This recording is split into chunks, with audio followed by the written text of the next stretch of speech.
Hi friends, welcome my channel Swapna routine life. ఈ video వచ్చేసి మన హన్మకొండ జిల్లాలోని కొత్తకొండ ఊరిలో వెలసిన ఉగ్ర రూపం దాల్చిన వీరభద్రస్వామి ఆలయం.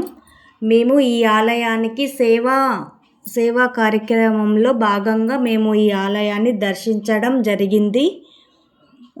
కొన్ని ఏండ్ల క్రితమే ఇక్కడ స్వామివారు గుట్టపైన ఆత్మలింగంగా వెలిసారంట. తర్వాత కొందరు కుమ్మరులు గుట్టపైకి కట్టెలకు ఎడ్ల బండితో కట్టెలు తీసుకురావడానికి వెళ్తే కట్టెలు కొట్టుకొని ఎడ్ల బండికి దాకా వచ్చేసరికి ఎడ్ల బండ్లు మాయమైపోయాయంట.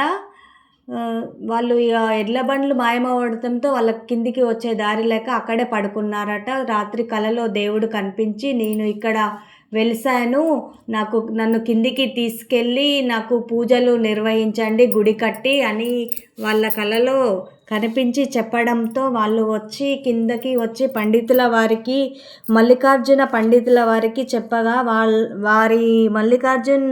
వారి మనవడు కేదారి పండితుల వారి చేత స్వామివారిని కిందికి దించి ఆలయాన్ని నిర్మించి పూజలు నిర్వహిస్తున్నారంట. ఇక్కడ కొన్ని వందల సంవత్సరాల నుండి ఇక్కడ వీరభద్ర స్వామివారు పూజలు అందుకుంటున్నారంట. ఇక్కడ భక్తులకి కోరిన కోరికలు తీర్చే కొంగు బంగారం చేసే మన వీరభద్ర స్వామి ఉగ్ర రూపంలో ఇక్కడ వెలిసారు.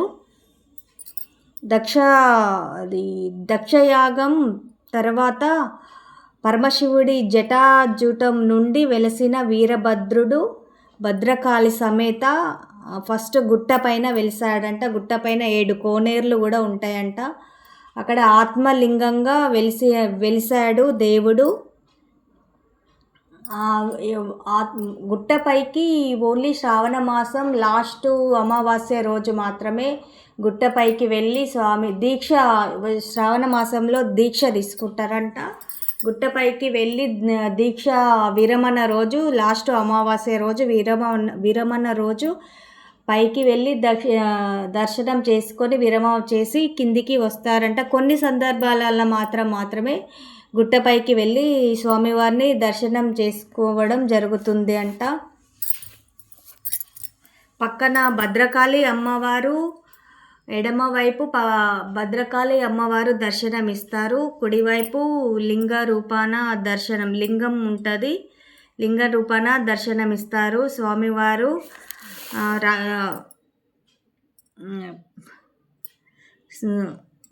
ఫ్రెండ్స్, నా వీడియో కనుక మీకు నచ్చినట్లయితే లైక్ చేసి కామెంట్ చేయండి.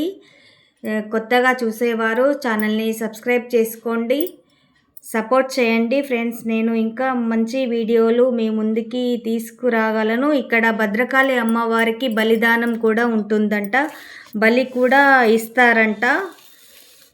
చాలా ప్రశాంతమైన వాతావరణం ఉంటుంది. థ్యాంక్ యూ ఫ్రెండ్స్, వీడియో ఇంతవరకు చూసినందుకు.